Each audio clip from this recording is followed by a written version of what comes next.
AJ Green, DJ McKinney. Nikki, go ahead. Just for both of you, in the second half of Nebraska, the defense really stepped up. We talked to Cam after the game, but what did Robert Livingston tell you at halftime, and how did he really rally you guys to put up such a performance?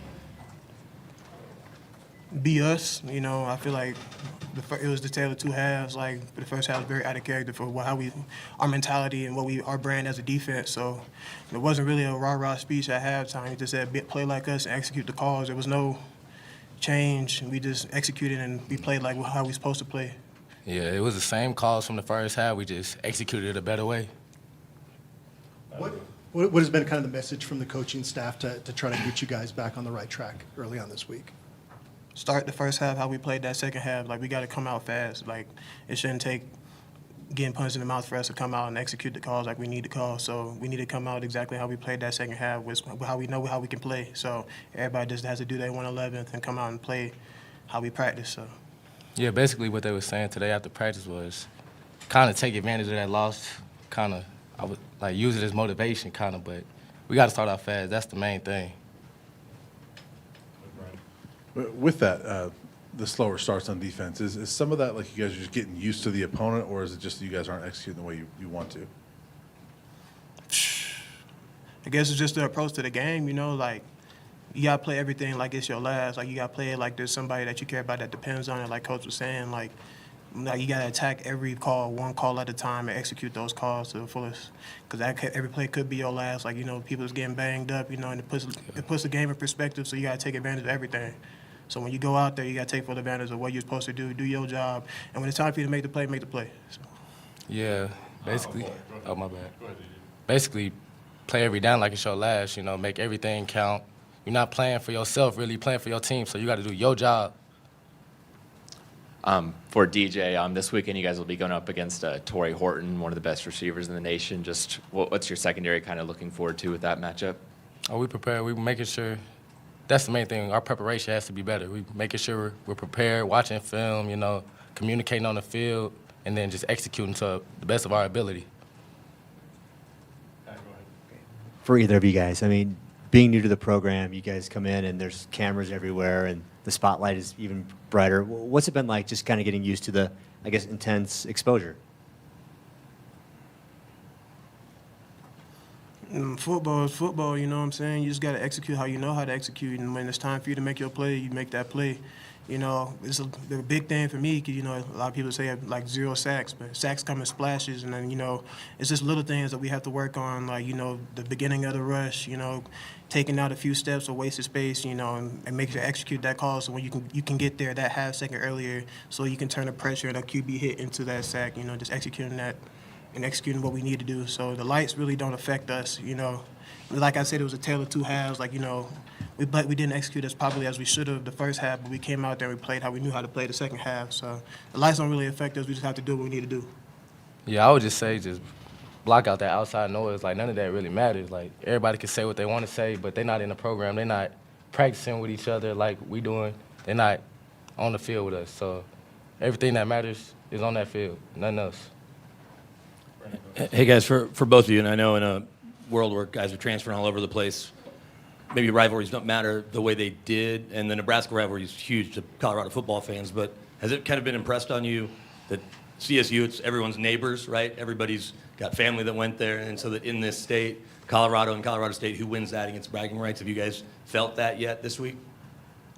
A rivalry is a rivalry. Obviously we're new to it, but, the governor impressed the importance of all the rivalries that we have. So when it's important to the governor, it's important to us. So that's how we approach it. Yeah, basically saying what BJ just said. The governor makes it a big deal, so it's a big deal to us. So we just making sure we prepare. So when it's time to play, we ready to play. Clarify that's Camden Dempsey. Go ahead. BJ, for you, I know you guys probably haven't gotten to the quarterback and gotten the sacks you guys want to through the first two games, but do you feel like things are close, that you guys are getting some pressure to where it'll turn at some point where you're getting those sacks? Yeah, like I said before, sacks come in splashes, they come in like waves. So I feel like the dam is about to break, like there's just little things, like I said before, that I have to do better, In that second half, I was like getting a lot of QB hits, QB pressures. I have to go back and rewatch my film. I went there and break that down, just like little stuff like breaking down, making sure I take the proper footwork at the beginning of my rest, because once the handwork and everything gets there, I can get there that half second earlier so I can turn those pressures and those QB hits into sacks, Just going back and, being so critical upon yourself, and like I said before, like taking advantage of every opportunity we get. Like Livingston challenged me to play the first half like how I played that second half and take over, play how I know I can play, and I felt like I played more like myself that second half, watched all the stress and everything away and just we played football, and I feel like that's what a lot of us did, we all just like we weren't playing all tense, we just played football like we know how to play what got us here. So Last one, go ahead, Scott. What's up, y'all? For both of you guys, what stands out about Colorado State watching them these first 2 weeks offensively on film, starting with their quarterback, and what do you guys need to do kind of specifically on defense to be successful against their unit? be us, we approach every opponent like the same. We approach every opponent the same. We have to attack and execute our calls. Like I said, a rivalry is a rivalry. The governor has impressed the importance upon us, so we have to take that very seriously. But I feel like the biggest thing we have to do is play like us and play like how we know I can play. Play kind of Colorado brand of football.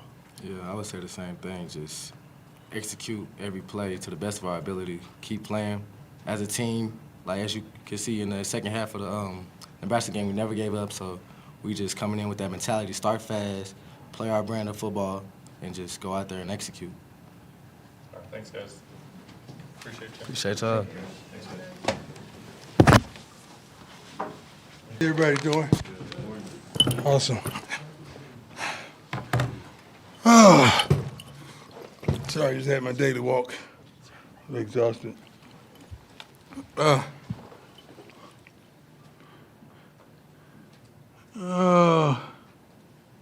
Wonderful rated game. See us get our butts kicked. Travis is the first player at CU 31 season to have 3 consecutive 100-yard receiving games. Charles Johnson, twice by my dear friend Michael Westbrook. Cam, after missing most of the season over, had 11 solo tackles. He was a dog out there. 3 tackles for a loss in the quarterback hurry. Defense after the game, opening TD for 49 yards out. Nebraska, others who scoring drives were added heavily by penalties, which is something we're not proud of. I think we had over 100 yards penalty. I think they had maybe 1 or 2 more yards than penalties, but both were crazy. Nebraska 9 non-scoring drives of 47 plays for 127 yards, 2.7 average per play with 3 and outs and 3 other drives at fewer than 5 plays. That's a good thing. That's positive. Shiloh, injury update, had surgery on Sunday, I believe, came through it all right. He woke up medicated, highly said he was going to play this week, but that's just Shiloh. Said some other things on the medication that I choose not to share. I don't want to go there. Everything else was cool. Let me start out with the main thing. Whoever reported that I told the band not to play the fight song, that's idiotic.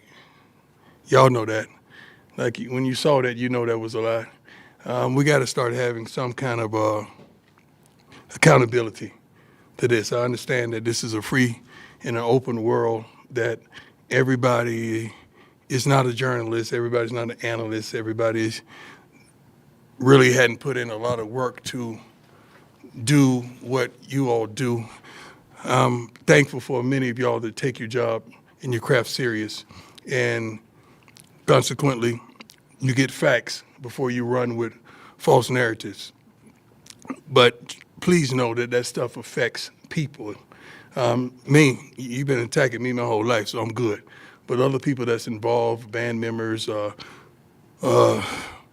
Buffs faithful, and alumni and all that, sometimes they don't know what to believe. And oftentimes in life, we believe the first thing we hear, in which we shouldn't. I just would challenge you to be more responsible with your reporting. And I never wanted to get personal. So when it gets personal, you got to really think about that. You got to understand, I have a huge platform. I could really get personal if I wanted to. But I choose not to do that because that's not right. some things in life is just not right. And I don't want to go there, and I won't go there. But think about it.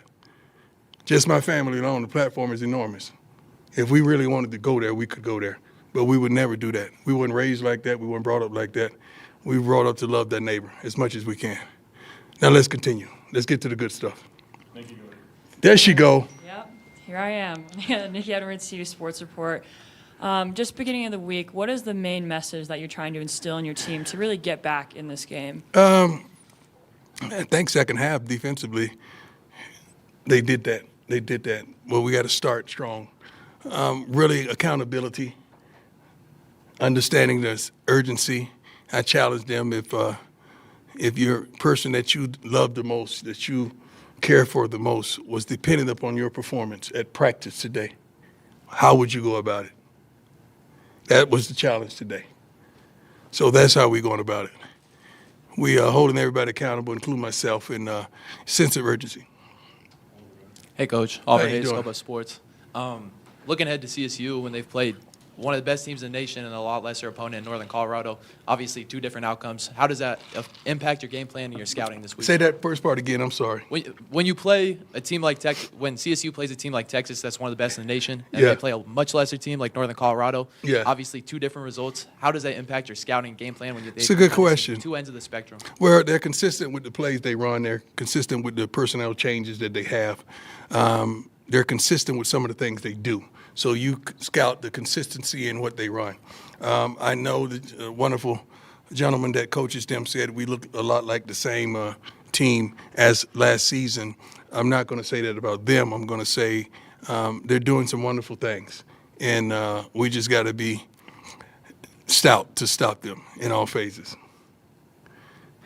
Hey, Coach, have you gotten a rough timeline yet on Shiloh in terms of how much he matters? Knowing Shiloh has God in his corner, I'm telling you. I had never seen nothing like it, the healing ability. I think Shiloh was out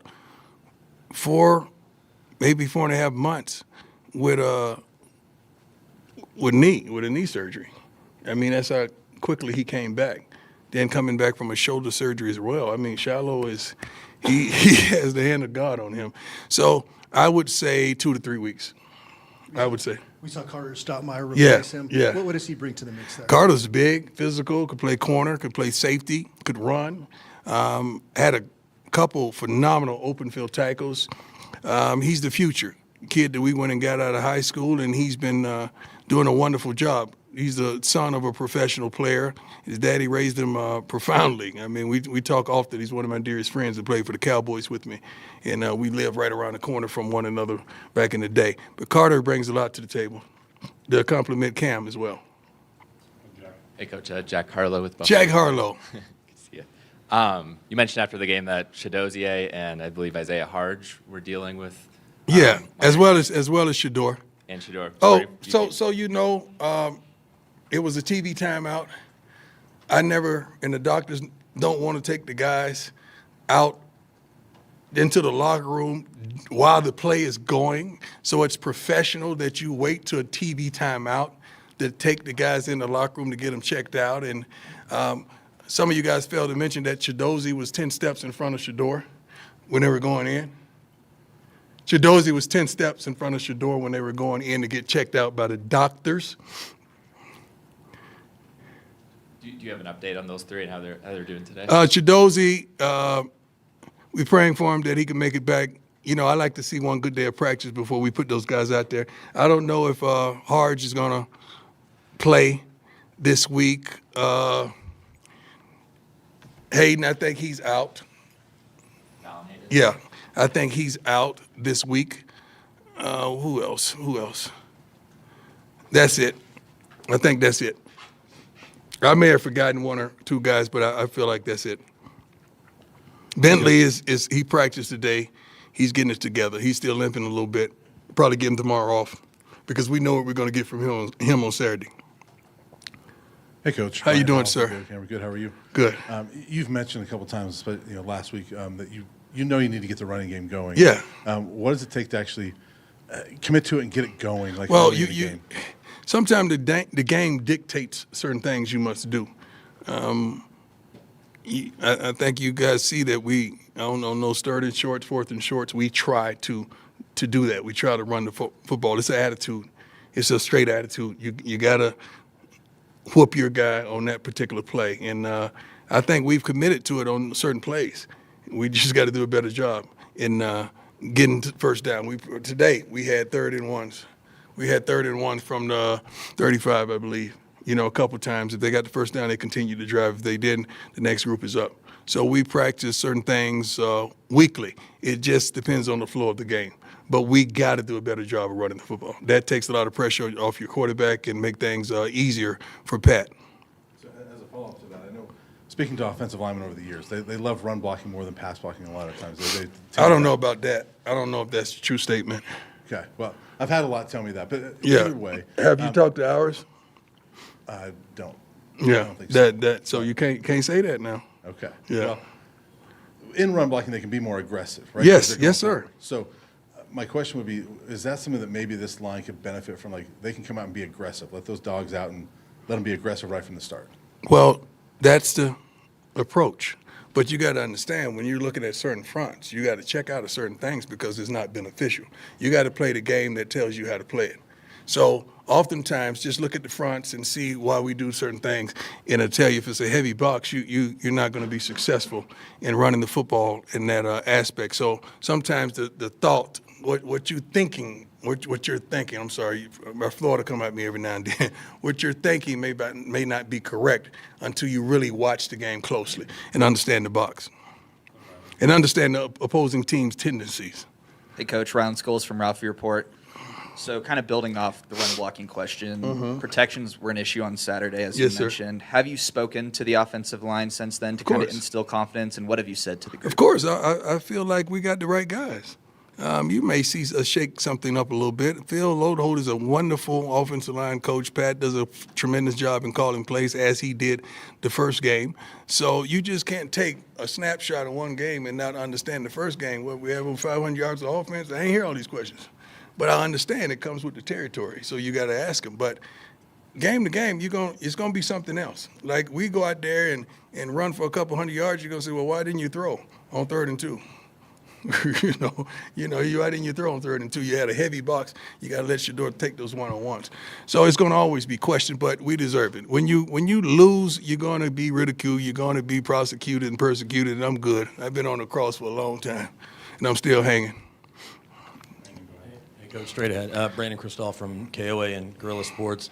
How do you impress upon your team that different rivalries mean different things? Because the Nebraska rivalry is a huge tradition, but CU and CSU, these are your neighbors that you deal with Right. every day. So They how do you know. relay that? They know. I mean, all these kids have social media handles, and I'm pretty sure they know. They spend a quantity of time on social, so they know what time it is when they came here. It was explained from the former players, the players that we retained from last season, about how important these rivalry games are. But honestly, to tell you the truth, these games are truly important, but every game is a huge game for us. Every week is a huge game for us. John Treach, 9 News. What is maybe the benefit in playing an emotionally charged road game and then having another one the next week? Another. Emotionally charged road game. Oh, you mean 2 back-to-back? The benefit is you got to get up. Prayerfully, you learn your lesson from a week ago, and you got to get up. You got to come out ready to play. From the first snap on, you got to be ready to play in all positions, all phases, coaching included. We got to be ready to coach. We got to be ready to play. We got to be ready to execute. You don't have time to wait to the second half to try to hit the engine light and turn the car on. You can't do that. You got to be ready to go.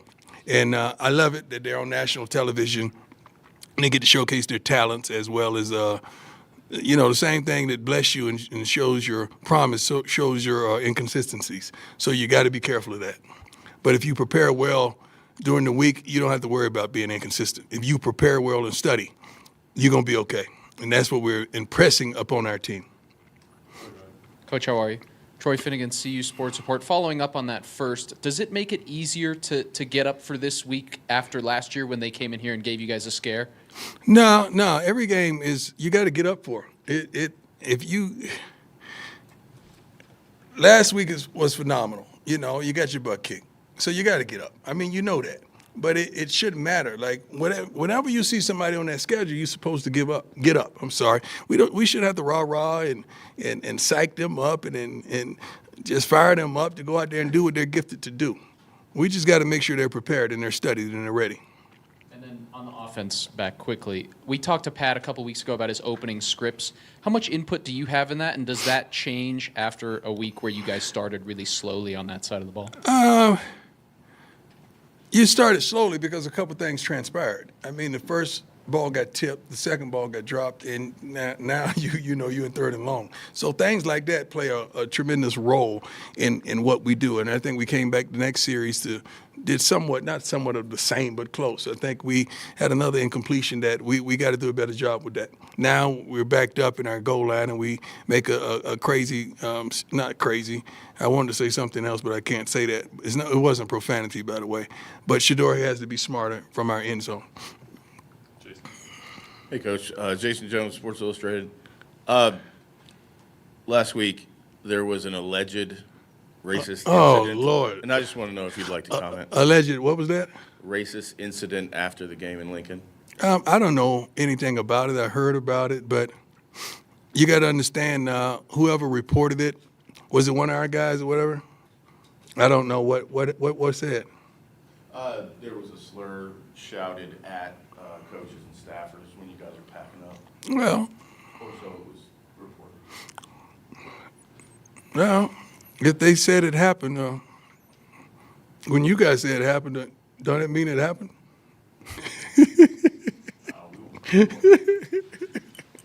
That was a good one, wasn't it?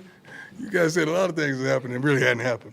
Well, I don't know anything about a racist, so I try to stay out of the race stuff. I don't like to play that card until I'm dealt that hand profoundly in front of others.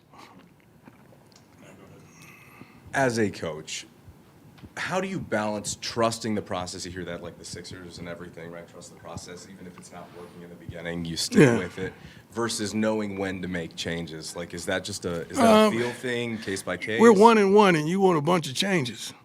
Not you, but I'm saying you got to understand. I just meant as a coach, just in your philosophy. Oh, you know. You know what time it is. Before you guys even sense it, I'm out there practice every day. I'm watching film every day. I'm falling asleep watching darn tape. So, and I'm going over all the practice grades as well as game grades and seeing what we're got ahead of us and what we did today. So we have a lot of knowledge in-house that you guys aren't privy to that we get to see tape every day. So when we make a change or we don't, there's reason. And sometimes you got to trust that we're in the inside. That's just like me coming in and tell you to turn the air down in your house. Well, shoot, she likes it cold. Well, she likes it hot. I can't tell you what to do in your house because I'm not in there. I guess I really wasn't referring to your specific situation. I think I'm just talking about as a coach, when do you know, well, hey, it's not working, but I can start to see some things that are indicative of us learning versus, hey, that just doesn't really. I don't know what not working mean. Okay, we can just move on. 14 games into your tenure here, what would you say your identity is that you're? I'm not looking for my identity, man. I'm looking to win. I'm not trying to find myself. I'm not lost. I'm not looking for my identity. We're trying to win. We're trying to get guys to the next level. We're trying to graduate young men. We're trying to turn them into men, not boys. There's just a lot going on here besides just on the field. On the field is profound. That's the echo of everything. So, number one, we're trying to win. I'm not looking for identity. The last one I had for you today Yes, is sir. over the offseason, Coach Norvell's family has made some derogatory comments towards your family. Yeah. His wife and his son. Yeah. Just curious how you feel about this rivalry and how you feel about your counterpart at Colorado State. Well, I had the honor and the pleasure at the Big 12 meetings to meet his wife. She's delightful. Did she apologize? Excuse me? Did she apologize? I'm not looking for an apology. I just met her. She was delightful. And the rest of his family? I haven't met him. I don't know. I don't judge people based off what they say when they're emotional. I can't do that, man. My heart ain't built like that. But when you show me who you are, I gotta believe you. But I hadn't seen that. I don't know. I just met his wife, and she was delightful. Thank you. Coach Leo Rivera with Buff Sports. What role has the scout team need to play this week in order to get you guys that victory on Saturday night? Tremendous. They've been doing a great job. I think today, instead of going straight scout team, we did a lot of the twos versus ones. The twos pretty much ran the scout team today, and they did a phenomenal job mixing in with some of the others. But scout team is vital. They're vital on what they contribute. And we always have each week, we have scout team players of the week at certain positions, and they get to travel, they get to dress. And we had several guys make it last week that did a phenomenal job in the scout team. So we reward those guys weekly. Two more, go ahead, Scott. So, Coach, how you doing? How you doing, sir? I'm doing well. You mentioned a handful of times how quarterback Shador in particular have to look out at the defense and, kind of make decisions, based on what play to call. How much freedom really does Shador have at the line of scrimmage? He has freedom to make those decisions, and how much is that a part of this offense, down and down? Well, he has freedom because he's earned it. I mean, he's a senior, and he's played a lot of football, seen a lot of football, and he has a tremendous relationship with Pat. They trust one another. But you got to understand, the mic cuts off at 15 seconds. So a lot of people, they may not show their hand until that time. So you may change it. They may change the look. So he may have to change the play based on the look. So, but he has freedom. Last one, Brian, go ahead. Hey, Coach, I just want to ask you one last sort of a Yes, lighthearted, sir. non-football question, just because I talked to this gentleman the other day. But what impact does it have on your team to have DJ Fedora in there? DJ is awesome, man. I mean, you got to understand, these guys either have on headphones or something. Everybody listens to music, and he does a wonderful job of mixing it up and appeasing everyone in the locker room. I think he got a few country ballads in there as well, to satisfy that country bone that I may have sometime others, Trevor and some of the other guys. But he does a wonderful job in mixing it up and putting a smile on the guys' faces and playing some of the hottest tracks that's out right now. He does a great job, and that's vital to these young men. They like to set the mood and the atmosphere for them to go out and play. So he does a great job. I'm proud of him. All right, thanks, Coach. That's it? Anybody else? You good? Everybody straight? Coach, what does Tyler Johnson have to do to see the field for you guys? That's more of a Coach Phil question, but I would. I don't want to say anything wrong that you guys sprint with. Tyler's coming. He's coming. He's coming. Great kid, works his butt off, does a phenomenal job with his effort, maybe the consistency thereof. But the kid, you can't fault his effort on a daily basis. And I'm a fan of the kid. I like him. Good kid, works his butt off. Appreciate you guys. God bless you. Remember, validate everything before you run with it.